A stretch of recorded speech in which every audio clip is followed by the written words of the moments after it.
Assalamualaikum warahmatullahi wabarakatuh. Halo semua, perkenalkan aku Siva Intan Amartani dengan NIM 2007487 dari Teknologi Pendidikan Universitas Pendidikan Indonesia. Nah, kali ini aku akan bahas mengenai teori agenda setting dan penerapannya. Apa itu agenda setting teori? Agenda setting teori adalah teori yang menyatakan bahwa media massa berlaku merupakan pusat penentu kebenaran dengan kemampuan media massa untuk mentransfer dua elemen, yaitu kesadaran dan informasi ke dalam agenda publik dengan mengarahkan kesadaran publik serta perhatiannya kepada isu-isu yang dianggap penting oleh media massa, di mana dalam hal ini teori agenda setting membicarakan tentang peran besar media massa dalam menentukan agenda orang-orang yang terkena informasi tersebut.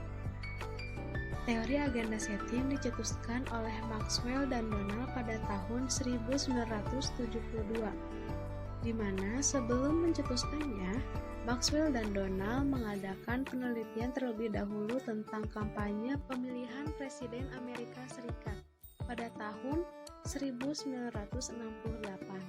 Penelitian ini berhasil menemukan hubungan yang tinggi antara penekanan berita dengan bagaimana berita itu dinilai tingkatannya oleh pemilih, yang kemudian menjadi hipotesis teori agenda setting. Terdapat dua asumsi dasar pada teori agenda setting, yaitu pertama, masyarakat, pers, dan massa media tidak mencerminkan kenyataan. Mereka hanya menyaring dan membentuk suatu isu. Yang kedua, konsentrasi media massa hanya pada beberapa masalah masyarakat untuk ditayangkan sebagai isu-isu yang lebih penting daripada isu-isu yang lainnya. Adapun kelebihan serta kekurangan dari teori agenda setting. Kelebihan dari teori agenda setting yang pertama, halayak bukan saja belajar tentang isu-isu masyarakat dan hal-hal lain melalui media. Mereka juga belajar sejauh mana pentingnya suatu isu atau topik dari penegasan yang diberikan oleh media massa.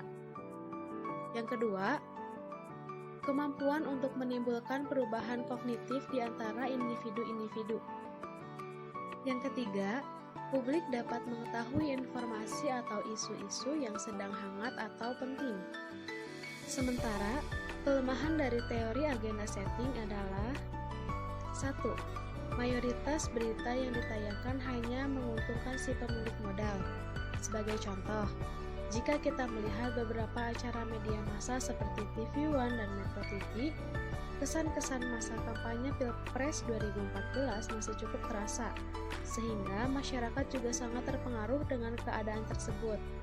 Masyarakat secara otomatis ada keengganan untuk menonton saluran yang mereka anggap tidak berpihak dengan keinginan mereka. Begitu juga dengan media cetak.